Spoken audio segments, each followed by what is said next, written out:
Hello बच्चों, how are you. उम्मीद है आप सब लोग अच्छे होंगे। मतलब अगर पढ़ाई कर रहे होंगे, मस्ती भी कर रहे होंगे, तो कैसी तैयारी चल रही है आप लोग की, आप लोग हमें बताइए कमेंट करके। हम जो है आप लोग के लिए एक नया वीडियो लेकर आए हैं। इस वीडियो में हम जो है NCERT class 6 social science that is geography की बात करेंगे। और इस वीडियो में हमने चैप्टर 3 लिया है, मोशंस ऑफ द अर्थ। सो इसके पहले हमने चैप्टर 1 एंड चैप्टर 2 वीडियो में डिस्कस कर चुके हैं। आप चाहें तो जाकर के जो है आप देख सकते हैं। मैं लिंक जो है इस वीडियो का दे दूंगा, आप आई बटन में भी क्लिक करके वीडियो को देख सकते हैं। डिस्क्रिप्शन बॉक्स में भी वीडियो मिल जाएंगे, ठीक है। तो बच्चों, आप जो है हम लोगों ने लास्ट चैप्टर में पढ़ा कि जो है the globe, latitudes and longitudes, importance, all features related to the globe पढ़ा हमने। अब हम इस वीडियो में हम लोग बात करेंगे। सो बच्चों, हमने देखा कि जो है अर्थ का जो है दो तरह का मोशन है। First is the revolution around the sun in its orbit and second one is the rotation about its own axis. So if you draw a path for this is, suppose this is an orbit and sun is here at one of these elliptical orbit focus, right? So earth what does that it revolve around the sun in an elliptical orbit. The path that is taken by the earth during the revolution around the sun is known as the orbit. ठीक है, जिस path के along अर्थ जो है सन के चारों तरफ चक्कर लगाते हैं उसको ऑर्बिट कहते हैं।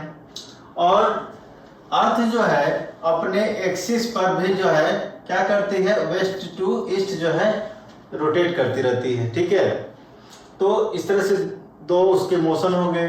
दोनों मोशन की वजह से हमें जो है फिजिकल इवेंट मिलते हैं, उसको हम लोग जो है इस वीडियो में पढ़ेंगे, देखेंगे। चलिए, ठीक है। तो अब हमें ये जानना है कि ऑर्बिटल प्लेन क्या होता है, ठीक है। अब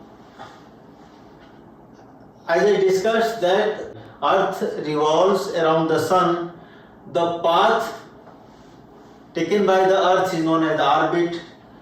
If we draw a plane passing through this entire orbit, then that plane will be known as the orbital plane, right? ये पूरा प्लेन क्या हो जाएगा, ऑर्बिटल प्लेन हो जाएगा। जिसके तो ऑर्बिटल प्लेन जो है अपने एक्सिस से, इमेजिनरी एक्सिस से कितना एंगल बनाती है, 66.5 डिग्री। तो क्या मतलब हुआ इसका भाई, इसका एक्सिस जो है, ये एक्सिस है, आप पिक्चर में देखिए। In the picture this is the earth and it is inclined along its axis. That means its axis is not vertical, it is inclined from the vertical by the angle of 23.5 degree from the vertical. So its axis, this makes an angle 66.5 degree from the orbital plane. So as I told you that this plane की बात कर रहा है, ये जो plane है, the plane of the earth orbit, ठीक है। तो ये प्लेन जो है, क्योंकि अर्थ जो है जैसे भी मान लीजिए ऐसे टिल्टेड है, ठीक है, अपने एक्सिस के अलावा, तो अर्थ जो है ऐसे ऐसे घूमते घूमते घूमते घूमते इसी पोजीशन में सन के चारों तरफ चक्कर लगा रही है, ठीक है। तो सन के चारों तरफ चक्कर लगा रही है, तो ये जो इसका प्लेन है, यही प्लेन होगा ना जो चक्कर लगा रही है, तो ये प्लेन बनेगा उसका। तो ये प्लेन है उसका, और ये प्लेन जो बन रहा है वो जो है इसके एक्सिस से कितना डिग्री है, 66.5 डिग्री है, ठीक है। और इसके एक्सिस का जो इंक्लिनेशन है वर्टिकल से 23.5 डिग्री है, ठीक है। और इसको the plane found by the orbit is known as the orbital plane. The earth receives light from the sun. So हम अब ये देखेंगे कि लाइट जो भी अर्थ पे आ रही है वो सन की वजह से आती है। सन जो है अपने एक्सिस पे, इसका एक्सिस जो है वर्टिकल ना होकर के इंक्लाइंड है, तो अर्थ जो है एक स्फेरिकल शेप में है, ऑलमोस्ट स्फेरिकल शेप में है। इसकी वजह से आप ये पिक्चर से देखिए, ये हमारा सन है, सन से रोशनी आ रही है, इस पर गिर रही है, तो हमारे अर्थ स्फेरिकल होने की वजह से जब सन की लाइट आती है तो इसके हाफ पोर्शन को ही इल्यूमिनेट करती है, हाफ पोर्शन ही इल्यूमिनेट होता है, बाकी अदर हाफ पोर्शन जो है डार्क जोन में रहता है, ठीक है, वहां लाइट नहीं पहुंचती है, ठीक है। इससे बहुत सारी चीजें होती हैं, फिजिकल जो है फिनोमेना होता है, उसको हम देखेंगे। तो ये जो है देखिए, the circle that divides the day from night on the globe is called the circle of illumination. आप देखिए, जब लाइट पड़ रही है सन की, तो अर्थ के जिस पोर्शन पर लाइट पड़ रही है वो तो चमक रहा है, इल्यूमिनेट हो रहा है, लेकिन अदर पोर्शन जो है डार्क में है। तो यदि हम ये सर्कल खींचे इसके ऊपर, जहां से लाइट और डार्क एक दूसरे से डिवाइड हो रहे हैं, तो उस सर्कल को क्या कहेंगे, सर्कल ऑफ इल्यूमिनेशन। तो आपको हम रियल पिक्चर दिखाते हैं, देखिए। तो बच्चों, आप जैसा देख सकते हैं स्क्रीन पर, जो आपका जो लाइट पड़ रही है, देखिए अभी जो है हम लोग जो है यहाँ है, जो वीडियो हम बना रहे हैं यहां से देखिए बना रहे हैं। तो आप देख लीजिए, ये जो सर्कल है, ये आपका जो है आधा पोर्शन जो है लाइट में पड़ रहा है, आधा नहीं पड़ता। तो ये जो आपका ये सर्कल है, इसी को क्या कहते हैं, सर्कल ऑफ इल्यूमिनेशन कहते हैं, जो कि आधे अर्थ के आधे पोर्शन को जो है, लाइट पोर्शन को आधे डार्क पोर्शन से सेपरेट करता है, उसको क्या कहते हैं, सर्कल ऑफ इल्यूमिनेशन कहते हैं, ठीक है। आपको देखिए यह पूरा जो है एक हाफ पोर्शन ही लाइट दिख रहा है, अदर पोर्शन लाइट नहीं दिख रहा, तो इसी सर्कल को क्या कहते हैं, सर्कल ऑफ इल्यूमिनेशन कहते हैं, ठीक है। This circle does not coincide with the axis as you see in the figure 3.2। तो आप जो सर्कल ऑफ इल्यूमिनेशन है, ये सर्कल ऑफ इल्यूमिनेशन ये है, देखिए ध्यान से देख रहे हैं, और हमारा जो है एक्सिस है ये है। तो आप पूरा का पूरा कोइंसाइड नहीं हो रहा है भाई, 23.5 डिग्री पर इंक्लाइंड है, तो इसका मतलब जो है अर्थ का जो इल्यूमिनेटेड पार्ट है वो जो है एक्सिस टिल्ट होने की वजह से डिफरेंट होता है, मतलब वो पूरी की पूरी जो है ना, अर्थ जो है नॉर्दर्न हेमिस्फीयर को इल्यूमिनेट कर पाती है, ना पूरी की पूरी जो है साउदर्न हेमिस्फीयर को इल्यूमिनेट कर पाती है, सन जो है इल्यूमिनेट कर पाता है। सो बच्चों, आपको सर्कल ऑफ इल्यूमिनेशन अब समझ में आ गया होगा। Circle of illumination is that circle that divides the illuminated portion of the earth from the dark portion of the earth when sunlight is falling over the earth surface, ठीक है। And आप देख रहे हैं कि जो इसका एक्सिस है वो इंक्लाइंड है from the vertical, so that's why the circle of illumination और जो है एक्सिस एक दूसरे से कोइंसाइड नहीं कर रहे हैं। इसकी वजह से हमारा जो है अर्थ का जो पूरा का पूरा नॉर्दर्न हेमिस्फीयर ना ही साउदर्न हेमिस्फीयर एक पूरी तरह से इल्यूमिनेट हो पाता है, ना ही पूरी तरह से डार्क में जाता है। इंक्लाइन होने की वजह से इस सिचुएशन जो है डिफरेंट ही रहती है, ठीक है। So as you know that earth takes about 24 hours to complete one rotation about its own axis. That's period is known as the earth day, this is the daily motion of the earth, right? So this happens on regular basis, daily. Earth rotates about on axis, and it takes takes 24 hours, right? So because of the rotation of the earth about its own axis, day and night happen.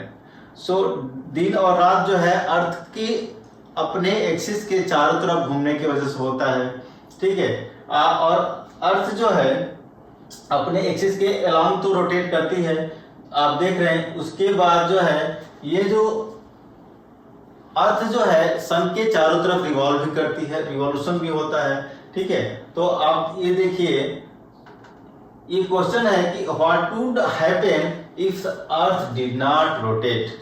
The question mark it, it is very important question. What would happen if the earth did not rotate? So what will happen if earth stops its rotation about its own axis? क्या होगा जब अर्थ जो है rotate करना अपने axis के along बंद कर दे, क्या होगा? तो ज्योग्राफिकली आपको क्या होगा, क्योंकि अर्थ के रोटेशन से ही दिन और रात होते हैं, तो क्या होगा, दिन और रात का जो फिनोमेना है वो होना नहीं, बंद हो जाएगा। इसका मतलब जो पर्सन अर्थ का सन की तरफ है वो जो है पूरी लाइट फुल रहेगा, और सन की जो है हीट और लाइट दोनों मिलती रहेगी, और उसका जो अपोजिट पोर्शन है वो हमेशा ही डार्क में रहेगा। तो जो लाइट पोर्शन है जिस पे हीट मिल रही है वो पोर्शन बहुत ज्यादा गर्म हो जाएगा, और जिस पोर्शन पे लाइट नहीं पड़ रही है, डार्क में है, वो एनर्जी लेस हो जाएगा। इसकी वजह से वहां पर काफी ठंड रहेगी, फ्रिजिड जोन में बदल जाएगा। तो इसकी वजह से क्या होगा, जब अर्थ जो है रोटेट होना बंद कर देगी तो क्या होगा, जो हमारा अर्थ पर लाइफ है वो लाइफ जो है क्या हो जाएगा, मुश्किल हो जाएगा, ठीक है। तो ये लाइफ जो है अर्थ पर जो है इसलिए बनी हुई है कि अर्थ जो है एक्सिस के अलोंग, अपने एक्सिस के अलोंग रोटेट करती है। एक रेगुलर बेसिस पर डे और नाइट होता रहता है, कभी गर्म मिलती है, कभी ठंड मिलती है, कभी दिन होता है, कभी अंधेरा होता है। तो ये एक इंपॉर्टेंट फिनोमेना है, ठीक है। So life would not have been possible in such extreme condition. So बच्चों, ये जो इम्पोर्टेंट क्वेश्चन है जिसका आंसर ज्योग्राफिकली दिया गया है, लेकिन इसका आंसर सिर्फ इतना ही नहीं हो सकता है। मुझे याद है इन 2010 हम एक इंटरव्यू देने गए थे, पर्यावरण भवन दिल्ली में है। सो वहां पर जो है पोजीशन निकलती है रॉ की, तो हमारा इंटरव्यू हो रहा था।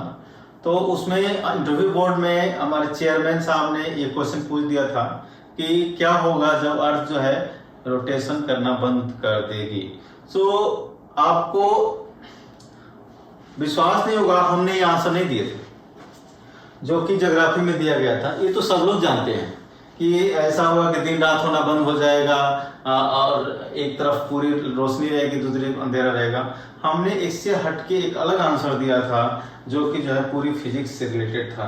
तो आप जो है गेस कर रहे होंगे क्या आंसर हो सकता है, आप लोग कमेंट में बताइए।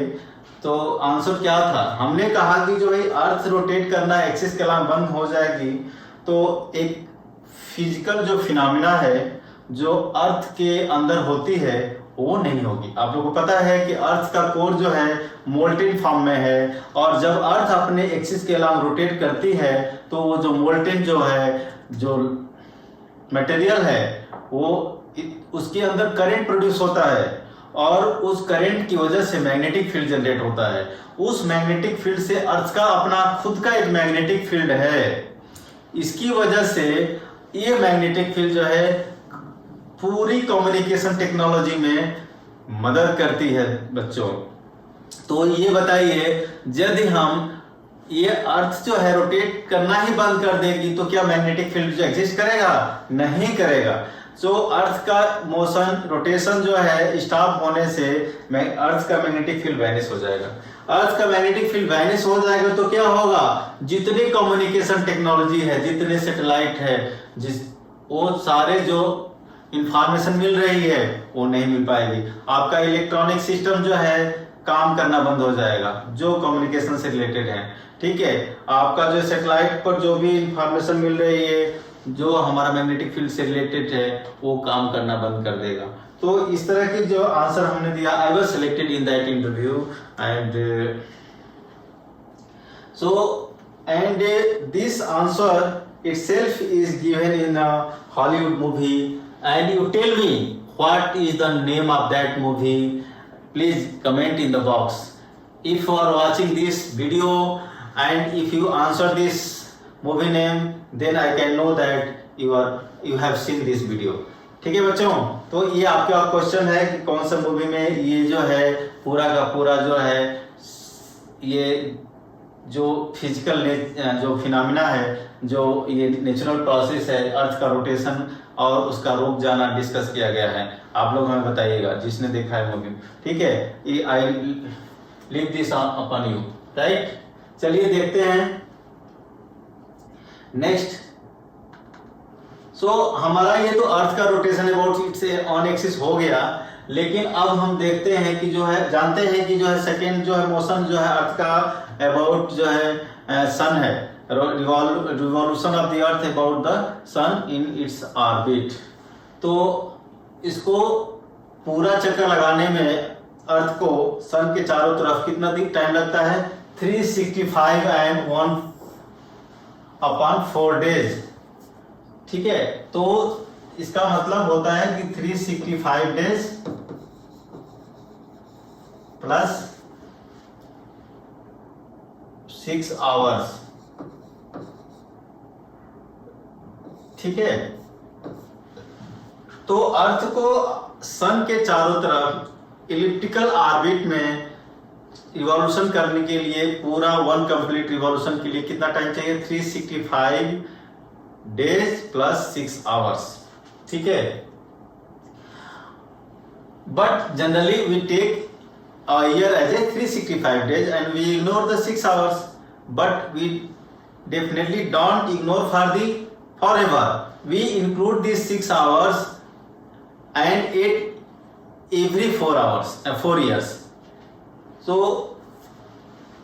every 4 years जो है 4th year जो है हम क्या करते हैं, इस 6 आवर को ऐड करके 24 डेज 24 आवर्स बना देते हैं। और जिस 4th ईयर में हम जो है जो मंथ फरवरी का होता है उसमें ये 1 डेज ऐड करके फरवरी 29 डेज की कर देते हैं। तो इससे तो समस्या हल हो जाती है हमारा जो है। और उस साल को क्या कहते हैं? लीप ईयर कहते हैं। जिस साल में जिस 4th ईयर में एवरी 4th ईयर जिस 4th ईयर में फरवरी 29 डेज की होती है 28 डेज के बजाय, तो उस ईयर को क्या कहते हैं? लीप ईयर कहते हैं बच्चों, ठीक है। आप लोग समझ रहे होंगे। और देखिए मैं आप लोगों को एक ही जो है एरर यहाँ हाईलाइट करना चाहता हूँ। एनसीईआरटी टेक्स्ट बुक में लिखा गया है from the figure 3.3 what is the figure 3.3 It is clear that the earth is going around the sun in an elliptical orbit. ये एनसीईआरटी का स्टेटमेंट है। आप लोग देखिए, ध्यान से देखिए और इस वीडियो को जो है पूरा स्प्रेड कीजिए, क्या गलती है जो सबको पता चले। सो लिखा है कि it is clear that earth is going around the sun in elliptical orbit. सही बात है। इलिप्टिकल ऑर्बिट में जो है अर्थ जो है रिवॉल्यूशन करती है सन के चारों तरफ। लेकिन सन का क्या पोजीशन सेंटर में होता है? सन का पोजीशन सेंटर में नहीं होता है। Sun is to be on one of the foci of the elliptical orbit. Sun यहां ना होकर के किसी एक फोकस पर होता है, क्योंकि हर इलिप्स का 2 फोकस होता है। तो एक फोकस यहां होगा, दूसरा फोकस यहां होगा। तो sun should be here not in the centre. This is the wrong picture. अब कैसे दिया है? ये तो लिख रहे हैं इलिप्टिकल ऑर्बिट में और सन को सेंटर में कर दिया। As per the Kepler's theory sun is at one of its foci when earth revolves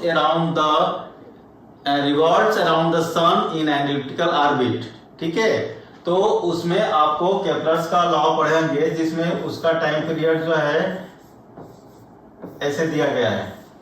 radial time period का square is directly proportional to the radial distance between the sun and the earth cube of the radial distance. T square is directly proportional to the cube of the radial distance between the sun and अर्थ।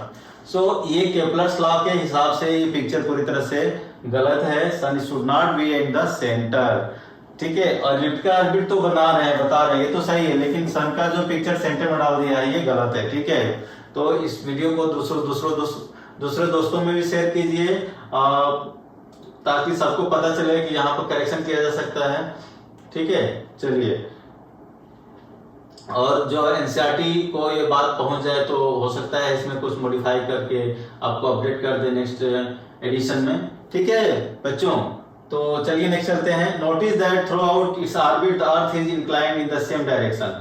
तो आप यदि आप ये भी बात सोचने वाली है कि जब सेंटर में नहीं होगा सन तो किसी एक फोकस पे होगा, तो सन से जो अर्थ को लाइट मिल रही है वो हमेशा यूनिफॉर्म नहीं मिलेगी, क्योंकि सेंटर में तो है ही नहीं, वो किसी एक फोकस पे है। तो जो जिस समय सन से अर्थ ज्यादा दूरी होगी, मैक्सिमम दूरी होगी, इस तो उस समय जो है लाइट कम मिलेगी। ठीक है, और जब नजदीक होगी उसमें लाइट ज्यादा मिलेगी। तो आप फिजिक्स में जो है इसके अलग अलग टर्मिनोलॉजी यूज किए जाते हैं, तो उसके हिसाब से जो है ये थोड़ा अलग है, डिफरेंट है और पूरी तरह से सही नहीं है ये पिक्चर। तो अर्थ should be at the one of the focus of the elliptical orbit, and उस सिचुएशन में अर्थ को जो लाइट जो है यूनिफॉर्म नहीं होगी। जब दूर होगी तो कम लाइट पहुंचेगी भाई दूर होने से, और नजदीक होगी तो उसमें ज्यादा हीट होगा। तो उसके हिसाब से तो ये पिक्चर सही नहीं है।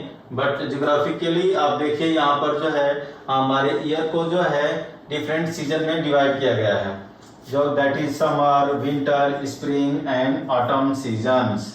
So these 4 seasons are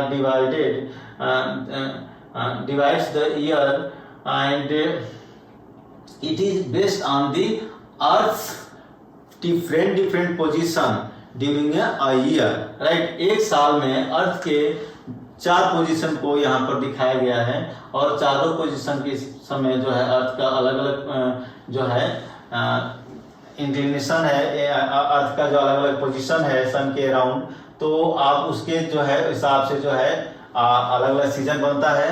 चलिए उसको डिस्कस करते हैं। ठीक है,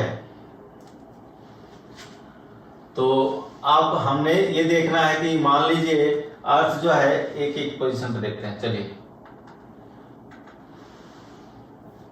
सो look at the picture 3.3. You will see that on 21st June the northern hemisphere is tilted toward the sun. The rays of the sun fall directly on the tropic of Cancer. As a result, these areas receive more heat. तो आप picture देखिए, हम देखते हैं इस time को ले रहे हैं 21 जून को क्या हो रहा है, और 22 दिसंबर को क्या हो रहा है। देखिए 21 जून को समर सोलिस्टिस कहते हैं और 22 दिसंबर को विंटर सोलिस्टिस कहते हैं। ठीक है, ये नोटिस करिए।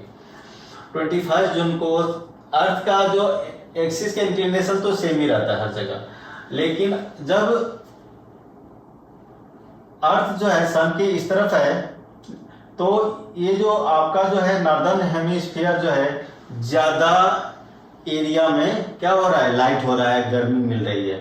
तो इसकी वजह से नॉर्दर्न हेमिस्फीयर जो है ज्यादा वार्म हो जाएगा, हीट हो जाएगी। तो उस समय हम जो सीजन होगा समर कहेंगे, summer in the northern hemisphere. और ये अब देखिए यदि इसका ये सेंटर से जा रहा है तो इधर ज्यादा पोर्शन साउथ वाला डार्क रीजन में है, तो इसीलिए winter in the southern hemisphere होगा। 21 जून को नॉर्दर्न में हेमिस्फीयर में समर होगा, और जो है और साउदर्न हेमिस्फीयर में विंटर होगा। ठीक है, 21 जून को नहीं, 21 जून को तो ज्यादा लाइट पड़ती है, मगर मतलब इस पोजीशन में जो है समर होगा नॉर्दर्न हेमिस्फीयर में और साउदर्न हेमिस्फीयर में विंटर होगा। लेकिन समर सोलिस्टिस 21 जून को होगा, उस समय जो है मैक्सिमम जो है या ड्यूरेशन के लिए लाइट पड़ती है, और उस दिन जो है बड़ा होता है नाइट की तुलना में। ठीक है, वैसे ही इधर देखिए जो है हमारा 22 दिसंबर को विंटर सोलिस्टिस कहते हैं। उस समय जो है नॉर्दर्न हेमिस्फीयर जो है क्या होता है, ज्यादा मात्रा में जो है क्या होता है, अंधेरे में रहता है। तो नॉर्दर्न हेमिस्फीयर में जो है विंटर होता है और विंटर सोलिस्टिस में, और समर में जो है साउदर्न हेमिस्फीयर में समर होता है। ठीक है, समझ रहे हैं क्यों होता है? क्योंकि इसका जो पोर्शन जून मंथ में लाइट में था वो पोर्शन अब जो दिसंबर मंथ में डार्क रीजन में है, तो यहाँ जो है विंटर हो गया इस पोर्शन में नॉर्दर्न हेमिस्फीयर में, और सदर्न में क्या हो गया, जस्ट रिवर्स हो गया। ठीक है, now other two position of the earth we discuss spring and autumn. आप देखिए इस पोजीशन को उस समय सन की लाइट जो है पूरे पूरे कवर कर रही है, इसमें इंक्लिनेशन से कोई मतलब नहीं है। इंक्लिनेशन के जस्ट उसके फ्रंट पे ही लाइट पड़ रही है दोनों तरफ, तो आपका पूरी की पूरी जो है ये पोर्शन में जो है आपका इक्वल डे और नाइट होता है। ठीक है, 21 मार्च को डे एंड नाइट इक्वल होगा और 23 सितंबर को भी डे एंड नाइट इक्वल होगा, तो इसको इक्विनॉक्स बोलते हैं। अभी जो है नॉर्दर्न हेमिस्फीयर में आपका जो है 21 मार्च को स्प्रिंग होगा और साउदर्न हेमिस्फीयर में 21 मार्च को ऑटम्न होगा। सिमिलरली यहाँ सिचुएशन रिवर्स हो जाएगा, 23 सितंबर को इक्विनॉक्स के टाइम पर जो है नॉर्दर्न हेमिस्फीयर में जो है ऑटम्न होगा और साउदर्न हेमिस्फीयर में स्प्रिंग होगा। सो ये सिचुएशन जो है अर्थ के रिवॉल्यूशन की वजह से होती है। सन के चारों तरफ सन जो है इलेक्ट्रिकल ऑर्बिट के एक फोकस पर रहता है और जो है लाइट का डिस्ट्रीब्यूशन जो है नॉन यूनिफॉर्म होता है because of the distance, different position of the earth and the distance from the sun. Mind it. हाँ, so the rays of the sun fall directly on the tropic of Cancer during the June. On the 21st June, the rays of the sun fall directly on the tropic of Cancer. As a result, these areas receive more heat. The areas near the poles receive less heat as the rays of the sun are slanting. तो जब किस जून होता है उस समय जो है tropic of cancer पर डायरेक्ट लाइट पड़ती है, परपेंडिकुलर लाइट पड़ती है और इसलिए ज्यादा हीट रिसीव करती है और पोल पर जो है कम हीट होती है क्योंकि जो रेज जो है स्लैंटिंग होती है, ज्यादा एरिया कवर करने की वजह से हीट कम होती है। Northern pole is inclined towards the sun and the places beyond the Arctic Circle experience continuous daylight for about 6 months। तो नॉर्दर्न पोल में जो नॉर्दर्न पोल आप देख रहे हैं पोजीशन जो है, ये देखिए पोजीशन जो है इसका, ये आर्कटिक सर्कल है। ठीक है, तो आर्कटिक सर्कल का पोजीशन जो है सन की तरफ इंक्लाइंड है, इसकी वजह से यहाँ पर जो है पूरी इल्यूमिनेटेड रीजन है। ठीक है, तो इस 6 months के लिए पूरा जो है ये लाइट ही रहेगा। ठीक है,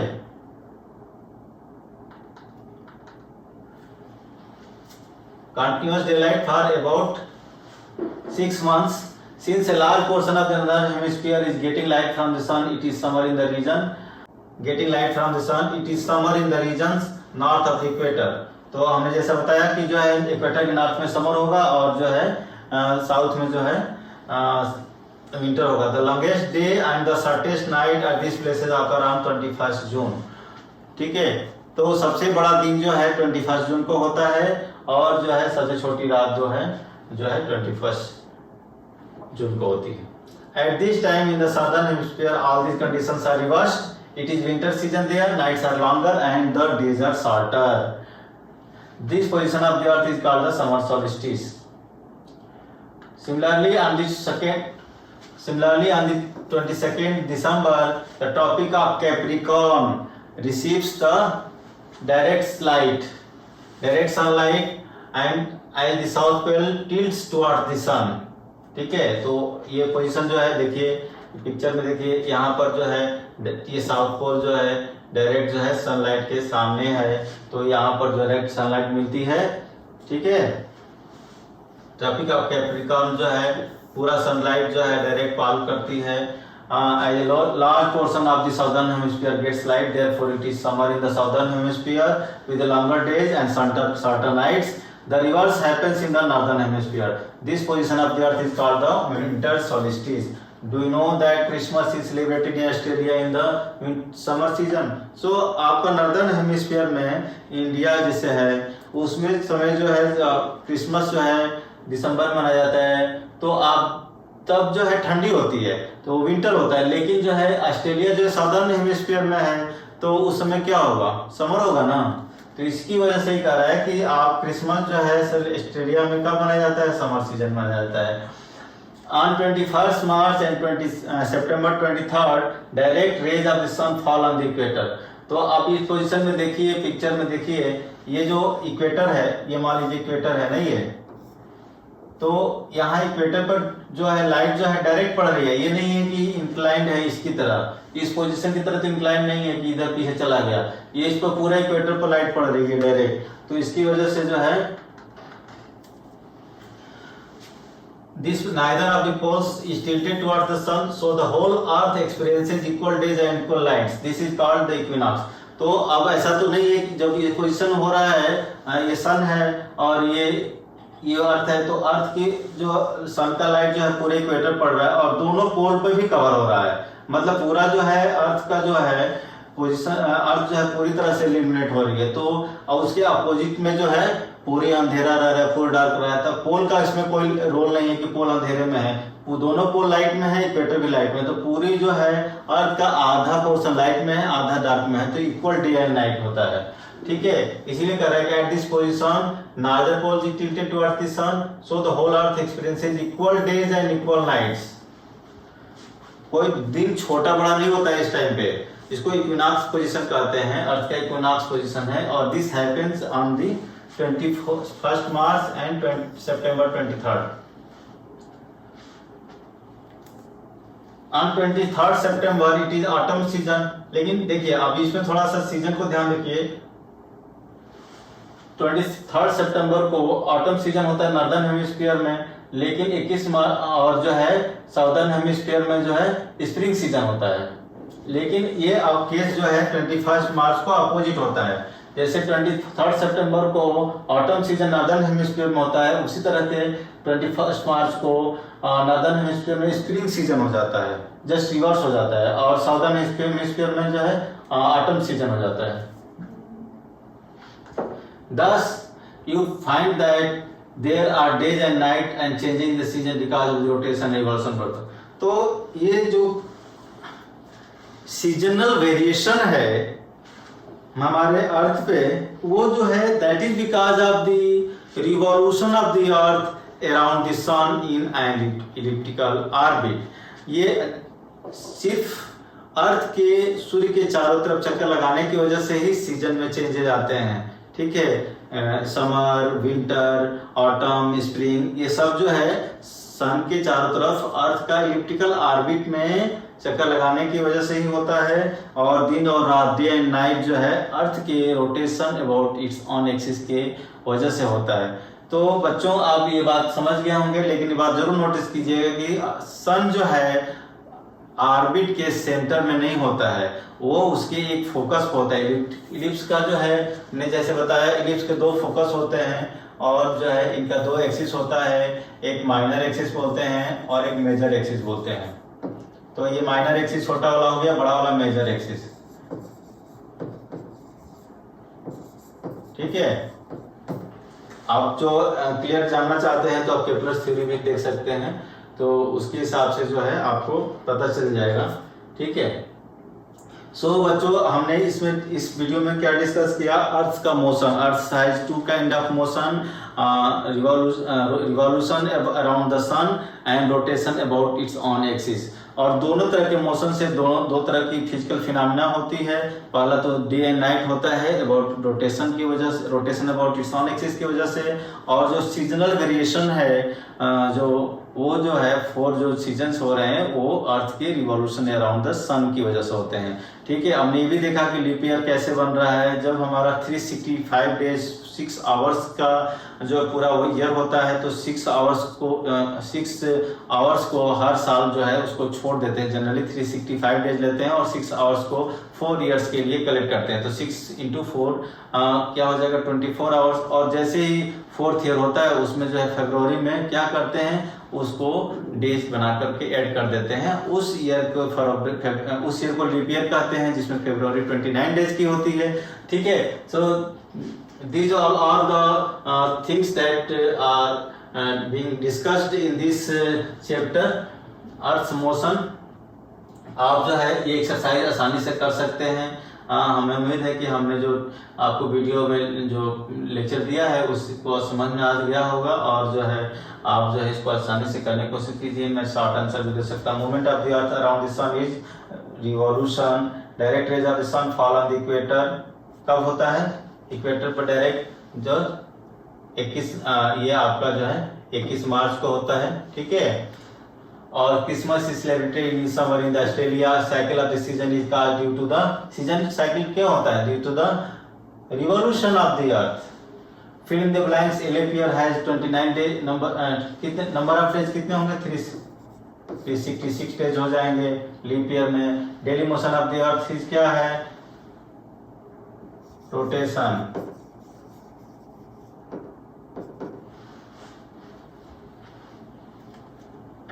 अर्थ travels around the sun in elliptical orbit. यहां एलिप्टिक भर देंगे।